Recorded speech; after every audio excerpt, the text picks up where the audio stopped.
Bonjour les amis, bonjour à tous et passionnés de photographie. Alors aujourd'hui, je vous propose de découvrir le volet numéro 2 sur le thème imprimer nos photos. C'est parti. Alors je vous parle de volet numéro 2 car je vous ai proposé précédemment le volet numéro 1 qui consistait à imprimer nos photos mais sur la base d'une feuille d'impression, donc au format très précis puisque nous devions imprimer nos photos sur une feuille A3, une feuille de découpe, donc 420 par 297, avec l'intégration directement à l'impression d'une marge blanche de 5 cm. Alors si vous êtes intéressé par ce genre d'impression, je vous invite à visualiser cette vidéo. Pour ce volet numéro 2, on est toujours dans l'impression photo, mais cette fois-ci, on a une approche totalement différente puisque l'idée de cette impression n'est pas de créer une marge blanche, donc un blanc tournant de nos images, mais d'imprimer nos photos pour une utilisation très spécifique puisque nous allons l'intégrer à ce passe-partout. Alors le passe-partout par rapport à la marge blanche, il faut bien comprendre, la marge blanche ou blanc tournant est un blanc qu'on va directement imprimer, c'est-à-dire qu'on va créer ce blanc directement à l'impression autour de la photo. C'est ce qu'on a découvert sur le volet numéro 1. Quand on décide d'utiliser un passe-partout physique comme celui-ci, donc c'est un élément cartonné avec une certaine épaisseur, un format, ici nous sommes sur un passe-partout 20-30, donc 300 mm par 200 mm, avec une fenêtre visible qui correspond donc à 170 m par 120 mm. Donc ça c'est un passe-partout qu'on trouve un peu partout, donc on peut le retrouver dans tous les magasins de bricolage ou dans les maisons dédiées à l'encadrement, donc là-dessus il n'y a pas de problème. Donc c'est pour une utilisation encadrement, donc bien précis, il faut bien faire attention, donc 300 par 200, alors il existe aussi des formats 300 mm par 210, on n'est pas dans le format A4, puisque le A4 c'est 210-297. Là on est sur 300 mm par 200 mm. C'est des formats photo, c'est totalement différent. On n'est pas dans la norme DIN. Et donc l'idée pour moi c'est d'imprimer une photo pour ensuite venir la positionner derrière mon passe-partout, ici, et donc créer donc, cette marge blanche, non pas à l'impression, mais physiquement grâce à ce passe-partout. C'est ce que je vous propose de découvrir maintenant.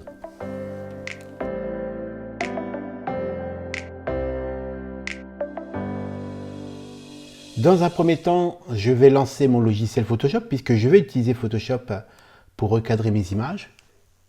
Et maintenant, comme sur le principe du volet numéro 1, je vais créer un élément qui va correspondre exactement au format d'impression de ma photo. Sauf que cette fois-ci, nous n'allons pas intégrer la marge blanche comme sur l'exercice précédent, on va imprimer l'image sur la totalité du format puisque la fenêtre de mon passe-partout fait exactement 170 mm par 120. Donc je dois imprimer une photo avec une marge supplémentaire de matière pour pouvoir donc cadrer correctement mon image au niveau de la fenêtre.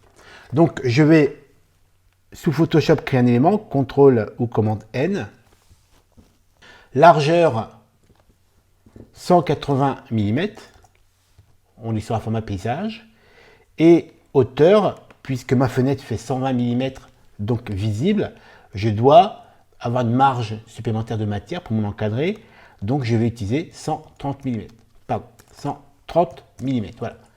J'ai 5 mm de matière supplémentaire. On est donc sur du millimètre, 300 dpi, pixels par pouce, ça on l'a abordé sur le premier volet, RGB, etc. Je fais créer.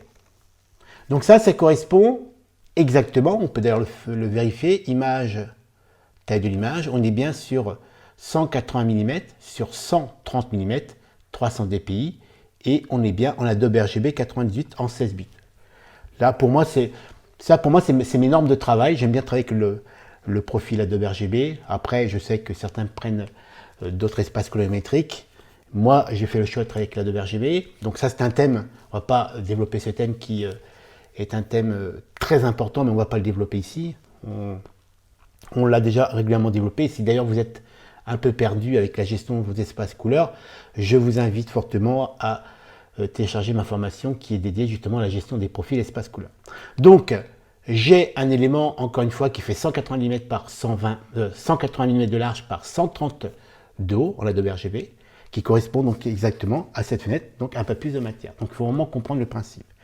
Maintenant, l'idée c'est d'aller chercher une image et d'utiliser donc cet élément pour le cadrer. Donc je fais Fichier, Importer, Incorporer, je prends mon image, qui correspond donc à une prise de vue que j'ai réalisée lors d'un voyage à New York. J'ai donc importé et incorporé mon image de New York qui automatiquement apparaît en objet dynamique. C'est très important de travailler en objet dynamique. On l'a déjà développé sur le volet numéro 1. Sauf que là, on voit très clairement que le format natif de mon image, défini par les filets bleus, le format n'est pas homothétique avec mon format d'impression. Donc là, il va falloir que je recadre mon image. Donc je vais positionner l'angle en haut à droite, ici, et ensuite je vais tirer automatiquement avec la clé d'accroche en bas pour compléter totalement mon format. Ensuite, je vais déplacer, je pense que je vais déplacer un peu sur la gauche, puisque là, très clairement, on est dans un format d'image qui n'est pas homothétique au format d'impression, donc il va falloir que je rogne un peu de ma matière, mais ça, c'est pas trop un problème. Je vais tout simplement faire sauter l'immeuble ici sur la gauche, pour privilégier avant tout le sujet, puisque le sujet de cette photo, on est bien d'accord, c'est le pont de Brooklyn, donc autant privilégier cet élément. Voilà. Je pense que là, c'est pas mal. Je fais Enter. Et donc au final, j'obtiens mon image de New York qui est recadrée selon un format très précis. Encore une fois, image, taille de l'image, 180 mm par 130 mm, qui va couvrir très largement ma fenêtre qui fait, encore une fois, 170 mm par 120 mm. Maintenant, j'ai plus qu'à faire commande ou CTRL-P, donc commande pour Mac, CTRL pour PC, pour imprimer ma photo. Je me retrouve donc dans le tableau de paramétrage d'impression, Photoshop. Je vais les modifier le format d'impression, puisque là, je pense que je suis sur un A3. Donc A3, feuille de découpe, là, je vais choisir A4 210 par 287, qui est le format de ma feuille d'impression. Donc feuille A4 feuille de découpe, 210 par 287, et je fais enregistrer. Voilà. Donc là, on voit bien, puisque là, on a la représentation de ma feuille A4, on voit bien que ma photo est parfaitement imprimée dans sa totalité sur ma feuille A4, donc il n'y a pas de souci. Je n'ai pas besoin de faire centrer comme pour l'exercice précédent, puisque de toute manière, moi, ce qui m'intéresse, c'est vraiment que ma photo. Le blanc perdu autour, de toute façon, ça sera du surplus. Donc là, je peux faire imprimer, et à partir de cette impression-là, je vais récupérer ma feuille, et je vais venir la placer directement derrière mon passe-partout.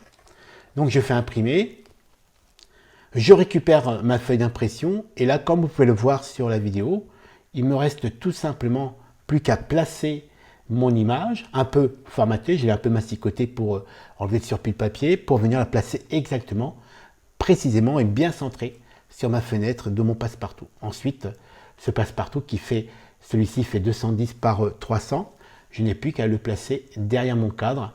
Alors encore une fois, tout ce qui est encadrement, vous avez le choix puisque vous avez toutes les matières. Le plus important dans un premier temps, c'est de choisir la taille de votre cadre et ensuite de choisir le passe-partout en fonction de la taille de votre photo d'impression. J'espère que cette vidéo vous sera utile. N'hésitez pas à commenter. Si vous avez des questions très spécifiques sur des problématiques d'impression, n'hésitez pas à commenter la vidéo. J'essaierai d'y répondre et ça peut peut-être aussi me donner d'autres idées pour de prochaines vidéos concernant l'impression photo. Je vous dis à très bientôt les amis. Comme d'habitude, si vous cherchez à monter en compétence au niveau de la maîtrise de la photographie numérique, de la prise de vue terrain à l'impression, en passant bien sûr par la maîtrise des logiciels comme Lightroom ou Photoshop, je vous invite sur mon site www.j'adorelaphoto.com avec la possibilité par exemple de participer à des formations photo en présentiel, totalement finançable via votre compte CPF. La possibilité aussi de télécharger des tutoriels abordant l'ensemble de la photographie numérique. Je suis sûr que vous y trouverez de quoi répondre à vos besoins. Je propose aussi un blog filtration, un blog photo. Et bien sûr, n'hésitez pas à me contacter si vous avez besoin de compléments d'information. Je vous dis donc à très bientôt les amis.